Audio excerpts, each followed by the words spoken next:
Hace 20 años, en la madrugada del 10 de julio de 1992, el hombre más peligroso del mundo, junto a sus más cercanos colaboradores, realizaron lo imposible. Escaparon de la conocida cárcel de la Catedral y de un grupo especial del ejército, sin que nadie lo supiera y sin hacer un solo disparo. Cable Noticias presenta La fuga del patrón. John Jairo Velázquez Vázquez, alias Popeye, habló con nosotros y reveló importantes detalles que rodean la vida del extinto jefe del cartel de Medellín, el capo de capos. Jairo Velázquez Vázquez, muchísimas gracias por concedernos esta entrevista a Cable Noticias. Y para entrar en materia, voy a preguntarle lo siguiente. ¿Ha visto usted la novela de Pablo Escobar, El patrón del mal? Mire, pues realmente la novela la emiten después de las 8:30 de la noche o algo así, o 9 de la noche. Yo he logrado ver cortes así, pequeñitos que dan en el día de propagandas en Caracol. Pues realmente me sorprendió la primera vez que oí hablar en la radio al actor que interpreta a Pablo Emilio Escobar Gaviria. Es sorprendente, me pareció estar oyendo al patrón de nuevo. La representación que él hace es excelente, magnífica. El tipo se metió en Pablo Escobar, habla como él, tiene ademanes como él, el peinado ese del ramo de uvas, él es más o menos el patrón era así más o menos de esa obesidad que tiene este señor. Y claro que el actor es un poquito más alto, pero más parecido imposible. Se ve muy bien, actúa así, lo poco que logro ver, actúa sencillamente como era Pablo Emilio Escobar Gaviria. ¿Ha visto usted su personaje en el transcurso de la novela y cómo le parece el personaje? Hace poquito pues me enteré de que mi papel lo estaba haciendo un actor de apellido Mariño. Lo he logrado ver un poquitico en los cortes que dan en el día. Pues él está de bozo, usa una gorra así como yo me movía en la calle y parece que lo está haciendo muy bien. Pues la novela me parece excelente. Ellos no contaron conmigo porque realmente yo no vendí mi personaje, no, pero realmente lo están haciendo bien y yo no soy un tipo ambicioso. Y lo están haciendo muy bien y yo estoy muy agradecido con Caracol Televisión por un documental que hicieron sobre la vida de Pablo Escobar y yo les di una entrevista y lo hicieron exageradamente serio. Una cosa muy seria, todo lo que yo hablaba lo corroboraban con pruebas en la cámara y usted sabe que vale más una imagen que 1000 palabras. ¿Y corresponde lo que se muestra en la novela a la realidad que se vivió en la época? Ellos cambian cosas para no caer en plagio de libros que hemos escrito muchas personas. Que ha escrito Juan Carlos Giraldo, que ha escrito Popeye, que ha escrito Roberto Escobar, mucha gente que ha escrito libros. Entonces ellos para no caer ahí en una cosa jurídica, ellos han cambiado ciertas cosas, pero sí más o menos la historia va concatenada hacia allá, porque ellos cogen las bases y le colocan ciertas cositas, arandelas, pero las bases sí están ahí. Bueno, no sé si ha tenido la oportunidad de ver el personaje que interpreta a la mamá de Pablo Escobar. Lo interpreta tal vez como una persona malvada e incluso que incita a su hijo hacia los negocios ilícitos. ¿Esto era así en la realidad? No, realmente pues uno la veía ya muy dulce la señora. Lo que pasa es que esa señora era muy paisa. Y la señora solamente una vez, pues ella iba ya a la Escaleta muy formal con nosotros. Estuvo en la cárcel de la Catedral muchas veces, nosotros íbamos a visitarla a ella. La sacaban a una caleta y ahí la visitábamos. Solamente una vez vi que le dijo al patrón, estábamos ahí conversando, le dijo, ay Pablo, no deje matar tanto policía. Entonces yo pensé que muy bonito el corazón de doña Hermilda, pues para que no cayeran los policías. Y era que para que no se le acabara la plata. Porque entonces el patrón le dijo, no mamá, no ve que es una guerra que tenemos, ellos están matando a los jóvenes en las esquinas. ¿Y usted por qué me dice que no mate policías? Yo no es para que no se le acabe la plata. Entonces me pareció muy charro de la señora, ella más que todo paisa. ¿Cómo fue su reencuentro con el presidente Pastrana hace un mes más o menos? El expresidente antes de venir él hizo una avanzada porque a mí tienen que preguntarme si yo lo recibo, porque yo tengo que firmar unos documentos de que sí lo voy a recibir. Cuando la primera vez yo me encuentro el excomisionado de Paz Camilo Gómez, vino muy formal, un hombre muy caballero, muy formal, sin odio en su corazón, viene y me dice que si yo quiero recibir al expresidente Andrés Pastrana. Yo no lo digo, claro, para mí es un honor recibir a una persona de estas. Pero yo dije, bueno, pasaron 2-3 meses y no aparecía el expresidente Pastrana. Yo me levantaba a las mañanas y yo no vino el presidente. Bueno, de pronto se arrepintió porque como se dicen tantas cosas, o de pronto el presidente fue a pensar de que yo le iba a faltar al respeto o algo. Cuando el día menos pensado llega el expresidente acá, nos miramos a los ojos, un hombre exageradamente inteligente, de muy buen corazón, porque esta es la segunda vez que yo tenía un encuentro con él. La primera vez que yo tuve un encuentro con él estaba joven, cuando yo lo secuestro en el año 1988. Popeye recuerda los detalles de cómo se planeó el secuestro del expresidente Pastrana y cómo se vivió. Yo le llegué con un grupo de choque del grupo de los extraditables, yo lo llevé a Cundinamarca, lo llevé en un helicóptero a Medellín y yo tenía mucho poder, pues yo fui respetuoso con él porque él me reconoció en la entrevista que tuvimos de que fui muy respetuoso con él. Lo único que lo tranquilizaba el de que no lo íbamos a matar era que yo siempre le decía doctor y me refería a él con respeto porque yo siempre he sido respetuoso, así yo tuviera tanto poder como lo tenía en ese momento. Yo lo traté con respeto, él fue muy sincero, se acordaba muchos más detalles que mi persona del secuestro. Es una computadora humana ese señor, tiene una memoria fotográfica. Pero realmente como yo participé en tanta cosa, en cientos de homicidios y magnicidios y cosas, realmente pues yo no me acordaba tanto de las minucias porque mi mente trabajaba muy rápido, porque yo más de preocuparme por las minucias, yo estaba preocupado ese día que lo secuestré a él porque yo lo llevo a Sopó, Cundinamarca. Estaba preocupado porque yo había quedado con que el helicóptero me recogiera tipo 7 de la mañana. Yo tenía un helicóptero haciendo un itinerario Medellín-Bogotá, Bogotá-Medellín. El helicóptero se me desplazaba hacia Sopó para que la torre de control lo identificara bien y fuera familiar para la torre de control, para poderlo sacar. Y el helicóptero no llegaba y me tocó salir a llamar de un teléfono público, que en la época no existían celulares, me tocó ir a llamar de un teléfono público de Sopó, Cundinamarca, a Pablo Escobar. Entonces yo iba a tomar la decisión de moverlo por tierra, de echar 2 radiecitos adelante con 2 carros, y irme yo atrás con Andrés Pastrana, porque yo era capaz de moverlo así, yo era muy hábil en eso, hasta que llegó el helicóptero. Pero realmente para mí la visita del expresidente fue muy grata, yo le pedí perdón de todo corazón, él me lo aceptó porque yo vi que él me aceptó el perdón, y él salió después a hablar a los medios de comunicación a decirle que el perdón era posible en Colombia. Si a mí me perdona un presidente de la República de Colombia por haberlo secuestrado, haber puesto en peligro su vida, haber llevado a la desazón, al desespero a su familia, a doña Nora y a sus hijos pequeños, y al expresidente Misael Pastrana Borrero, porque lo pusimos contra las cuerdas. Realmente el secuestro pues duró poco porque los que lo cuidaban cometieron un error. Y se hablaba de que, como ese día nosotros habíamos secuestrado y ejecutado al procurador Carlos Mauro Hoyos, de que había sido algo coordinado, pero no, realmente es el destino.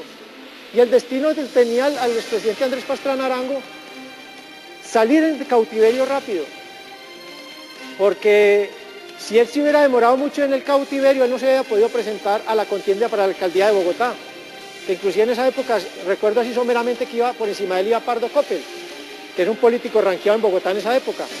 Y cuando Andrés Pastrana lo rescatan las autoridades policiales por una cosa fortuita que se dio dentro de la caleta, los muchachos manejaron muy mal la caleta porque la policía llega ahí pensando que es un laboratorio de coca, porque le estaban dando muy mal manejo a la caleta y era una zona muy sana en el Retiro de Antioquia. Cuando llega se encuentran con Andrés Pastrana Arango. Y Andrés Pastrana, según me comentó él, vivió, para mí era muy normal la violencia, pero para Andrés no, porque Andrés no es un hombre violento, es un hombre educado. Él se crió en la presidencia de la República, pues aprendió a gatear allá o a caminar allá de joven. Él se estuvo muy preocupado porque él pensaba que a Carlos Mauro lo íbamos a llevar a la caleta. Inclusive los muchachos de la caleta le alcanzaron a decir, doctor, habla Campito, que ahorita viene Carlos Mauro para acá. Y como en la radio decían que Carlos Mauro estaba herido porque quedó sangre dentro del Mercedes cuando nosotros atacamos al procurador, él pensaba que el procurador se le iba a morir en el calabozo de él. Entonces él estaba muy preocupado y en ese mismo día le hace el golpe emocional de que llega la Policía Nacional. Y hay una negociación porque Carro Chocador toma como secuestro, de nuevo secuestra a Andrés Pastrana dentro del secuestro para canjearse por un policía. Y la cosa fue muy fuerte. ¿Tuvo usted la oportunidad de pedirle perdón al presidente Pastrana en su visita y lo volvería a hacer frente a las cámaras? Sí, claro, yo no tengo ningún problema porque para mí es un honor.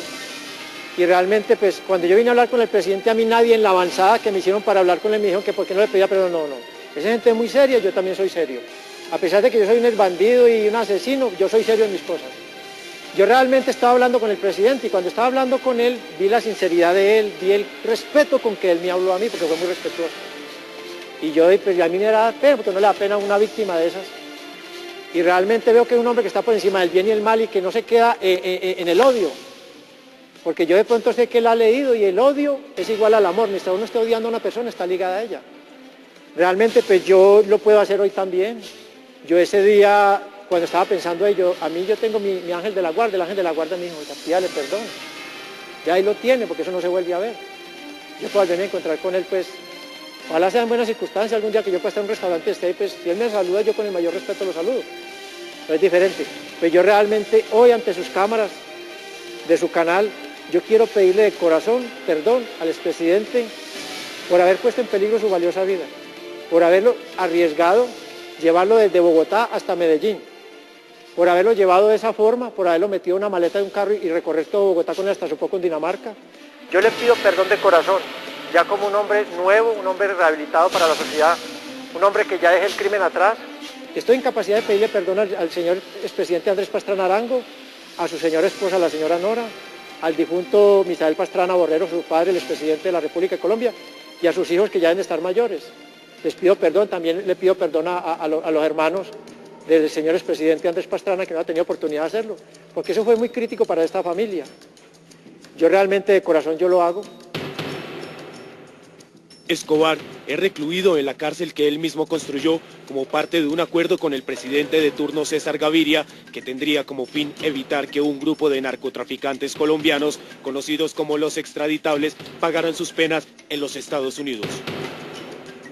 Bueno, cambiando un poco de tema, en su época, como usted lo mencionaba, en el grupo de los extraditables, ¿cómo se planeó la ida de Pablo Escobar a la cárcel de la Catedral? La cárcel de la Catedral fue algo que se planeó concienzudamente con el gobierno de César Gaviria Trujillo. Cuando nosotros tomamos la decisión de someternos a la justicia, porque nosotros tenemos secuestrado al que era vicepresidente de la República de Colombia, el señor Pacho Santos, era nuestro gran trofeo. Teníamos a Maruja Pachón y teníamos a esta señora Beatriz Villamizar secuestrados, porque ya hemos secuestrado a Diana Turbay, y a Diana Turbay nos la mata la policía en un operativo mal hecho. Se viene planeando, entonces se crea que nos vamos a someter a la justicia, pero cuando caiga la extradición en la constituyente del 91, porque le voy a decir una verdad de apuño, un axioma. La constituyente del 91 la convocó César Gaviria presionado por el cartel de Medellín, porque esa es una de las negociaciones con el cartel de Medellín. Hubo dos cosas muy grandes con la negociación del cartel de Medellín, que era, sale Miguel Alfredo Maza Márquez del DAS, echao, listo, sale Miguel Alfredo Maza Márquez echao. La otra, hay una constituyente y ahí se va a tumbar la extradición, el artículo 35 de la Constitución se va a tocar de que no hay extradición de colombianos a los Estados Unidos de Norteamérica. Entonces ya se empiezan a crear unos decretos antes de que caiga la extradición, viene el decreto 3030 del 2047 para que se sometan uno de los miembros más importantes del cartel de Medellín, que es el clan Ochoa. Ellos se someten primero y nosotros estamos afuera como garantes. Y ya cae la extradición en junio del 91 y ya nos entregamos nosotros, pero entonces se viene planeando la cárcel de la Catedral. La cárcel de la Catedral, el lugar lo escoge Pablo Escobar porque él controlaba esa zona, para que en caso de un ataque él tenga cómo salir. Se cuadra con el alcalde de Envigado, Jorge Mesa. Entonces Jorge Mesa nos provee a nosotros unos uniformes y unos bandidos de Pablo Escobar se disfrazan de, cuando eso no existía el INPE, sino un instituto penitenciario. Entonces están de azul como el instituto penitenciario y son los que están del lado del patrón de nosotros con armas de nosotros. Y la parte externa sí está el instituto penitenciario, pero ellos no tenían contacto con nosotros. Y ahí se planea, el patrón compra esa casa por intermedio de la alcaldía de Envigado, le colocan rejas por intermedio de la alcaldía, todos los contratos son manejados ahí, pero el dinero lo coge Jorge Mesa. El patrón coloca todo el dinero y ahí se coloca un citófono. Había una malla electrificada con 10.000 voltios, y adivine dónde estaba la cuchilla de los 10.000 voltios, en la celda del patrón. Él manejaba, él colocaba o quitaba. Cuando nos fuimos a ir, él mismo bajó la cuchilla. Todo eso fue organizado por Pablo. Nosotros íbamos a visitar la construcción de la cárcel, la Catedral, cuando estábamos en fuga. Yo me escondía con el patrón en esa época y nosotros escondíamos al frente, que era San Antonio de Prado. Hay que caminar bastante. Caminábamos la montaña y nos recogían carros y después nos llevaban a la otra montaña. Nosotros conocíamos toda esa montaña. El patrón, antes de meterse a la cárcel, la Catedral, ya tenía las vías de salida. El patrón no era una rata que se encerraba y no. Él, por ejemplo, llegaba a una caleta antes de acostarse a dormir o quitarse los tenis y mirar las vías de salida. Toda la cárcel de la Catedral fue, y todo, inclusive a nosotros hubo problemas, porque no todo es tan fácil como lo estoy contando yo acá, porque si me pongo a contarle los pormenores, amanecemos acá. Hubo un problema donde César Gaviria se asusta y dice, una cárcel papal donde él diga. Entonces dicen que es imposible y que tenemos que ir donde están los Ochoas, a la cárcel de Itagüí. El patrón dice no. Y el patrón dice, si se daña la negociación, les colocamos un carro con 60 toneladas de dinamita en Bogotá. ¿El sueño del patrón cuál era? Primero los Stinger, que eran los tierra-aire para bloquear los helicópteros. Y el sueño del patrón era coger un carrotanque de esos que son cilíndricos, que cargan combustible, y soldarle un cono para dirigir la carga explosiva, porque el cilíndrico y el cono dirigen la carga. Meterle 60 toneladas de dinamita y soltarla en Bogotá. No lo para sino el Cerro Monserrate.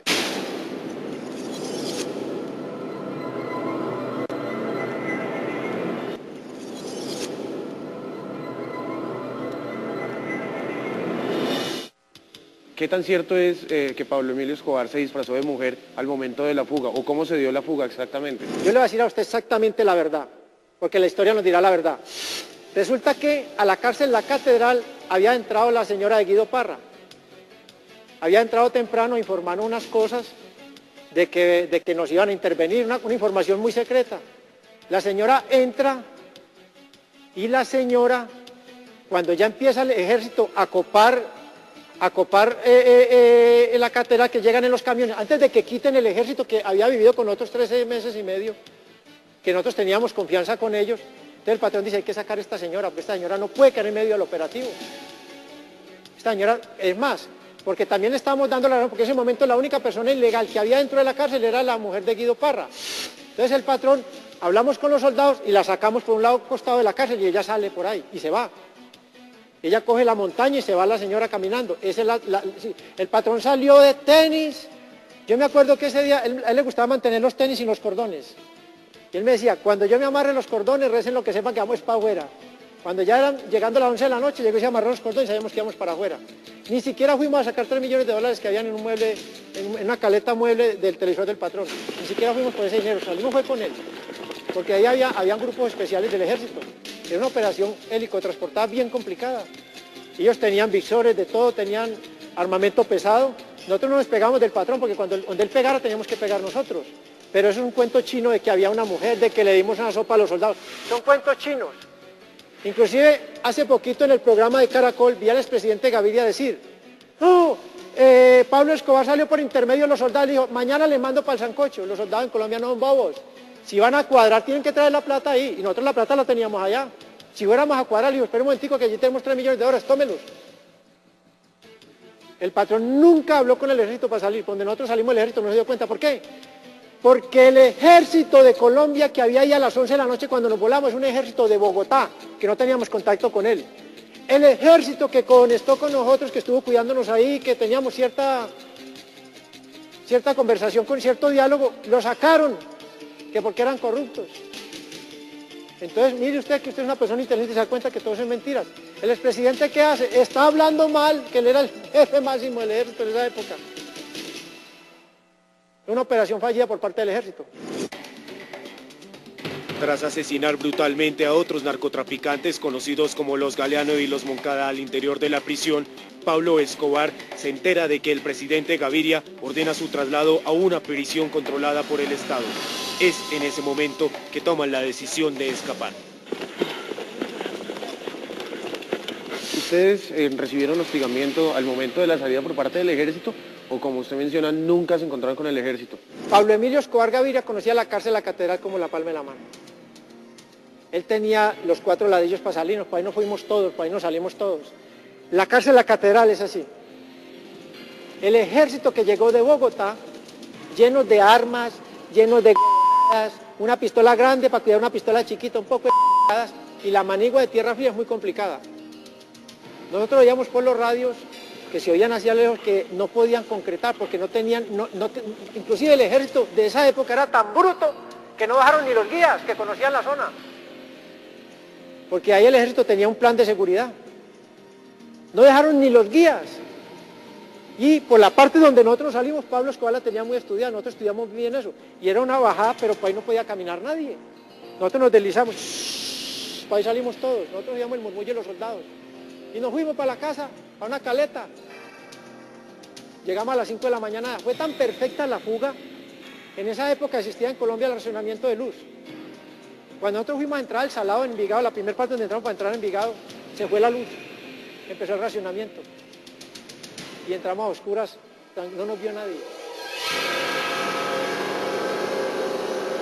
Bajo el más estricto secreto, Escobar seguía manipulando las redes del contrabandismo y ordenaba ejecutar atentados en contra de sus enemigos que causaron la muerte de cientos de personas del común. La cárcel La Catedral era una oficina del crimen. Ahí se planeaba la guerra con el cartel de Cali, se estaba reconstruyendo el narcotráfico del cartel de Medellín. Ahí se hacían fiestas continuamente. El patrón era un guerrero, un gran guerrero, Pablo Escobar Gaviria, disfrutando del triunfo. La catedral es la torta que le entrega la sociedad colombiana en cabeza del expresidente César Gaviria Trujillo a Pablo Escobar Gaviria, a nosotros. Nos vivíamos como reyes, teníamos chef, teníamos mesa de billar, teníamos mesas para hacer deporte, pero más que todo nos dedicamos era al crimen, porque Pablo Escobar tenía una guerra con el cartel de Cali, muy berraca, muy brava. El cartel de Cali ya sabíamos que había comprado a un coronel del ejército salvadoreño, había comprado una bomba papaya. Ese coronel le vendía armas al cartel de Medellín, se las vendió al cartel de Cali.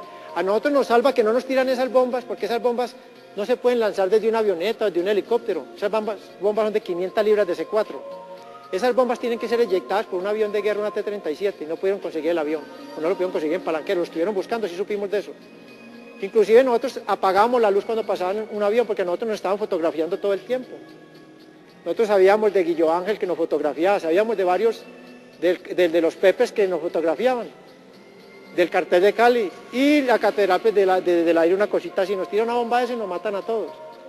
Pero no pudieron conseguir quién la estallara, inclusive una bomba de esas después Carlos Castaño la entregó en Bogotá al frente periódico de izquierda, periódico Voz o algo así, la entregó ahí, que va a estallar, eso no estalla así, que inclusive se burlaron de los que saben de explosivos. Después esa otra bomba de esas, consiguieron con quién tirarla y me lo contó a mí don Berna aquí, la tiraron en la selva y la tiraron cerquita a un río y le cambió el curso al río. Allá fue gente de la DEA, a hablar con el patrón para el cartel de Cali. Fue gente del ejército porque el patrón entregó como 60 toneladas de dinamita que teníamos de la guerra, porque el patrón dijo, aquí lo que pasa ya no es culpa del gobierno, entonces no hay forma de, ¿para qué le vamos a tirar más dinamita a Colombia? Bueno, reinas de belleza todo el tiempo, iban socios de Pablo Escobar, recién llegados iba Albeiro Arias, el campeón, que es un narcotraficante muy poderoso que después murió, iba Fernando Galeano Berrío, iba Mario Galeano Berrío, iba Gerardo Moncada Cuartas, toda la gente de la mafia iba allá. Chitiva que ahora está en los Estados Unidos, la Mica el que entregó la caleta de los mellizos en un apartamento de 35 millones de dólares. La mafia eso era así, allá eran 40, 50 personas diarias. Esa era una oficina del crimen, se estaba reestructurando el cartel de Medellín, de ahí se manejaban secuestros, se manejaba mucha cosa. Ahí iba mucha gente, porque en el camión de una sola tirada subía 12 personas. ¿Para usted Pablo siempre va a ser el patrón? Sí, siempre, yo guardo cariño por él, yo fui leal con él. Yo realmente, Pablo Emilio Escobar Gaviria, valía 10 millones de dólares para el cartel de Cali y 5 millones de dólares para la embajada norteamericana. Yo salía por el correo, que yo era el que estaba con él, y yo me disfrazaba de mujer. Por eso es que Santofí me salió a decir que yo era marica y que no qué, pero yo marica no soy. Y si fuera marica eso no es problema, porque de eso no se ha muerto nadie, ¿sí me entiende? Pero yo realmente no soy marica. Y yo salía vestido de mujer, el patrón echaba risa ahí, me disfrazaba porque me ponía el like, todo, porque no estaban buscando mujeres, y yo pasaba todos los controles de la policía. Y yo fui, y cuando llegaba lo encontraba dormido muchas veces. Fue bueno conmigo, me respetó, que es lo que más busca uno como bandido. Cuando estuvo en peligro mi vida en manos de él, él protegió mi vida, porque una vez salió un problema de que yo había entregado que yo había conestado para que Jorge González robara una caleta de los galeanos, y el patrón se enfrentó a los galeanos por mí, y la vida me dio la oportunidad de ver muerto a los galeanos. ¿Por qué le dicen Popeye? Mire, a mí me dicen Popeye porque yo era con bambón, y yo era más fornido, y era peleadorcito, y ingresé a la Marina, a la escuela de grumetes, no de oficiales, sino de suboficiales en Barranquilla, en la vía 40. Entonces el uniforme marinero pues llamativo, es un queso aquí y tiene un cosito así atrás y tal, y yo llegué a mi barrio vestido de marino, y una vecina, hija de un industrial maderero, porque yo vivía en un barrio de clase media alta en Medellín, me vio y dijo Popeye, y quedé así Popeye. No es que yo después en Miami me hice operar, es una operación bien complicada, me hice operar y cambiaba un poquitico ahí, pero bueno, voy bien, por eso me dicen Popeye. Y cuando ingresé a la mafia, pues uno en la mafia no llaman por el nombre, entonces el patrón me dijo, usted le dicen Popeye, ¿no? Y le conté la misma historia que le estoy contando a usted. Me quedé Popeye. Y es un nombre como sonoro. Y es fácil de memorizar.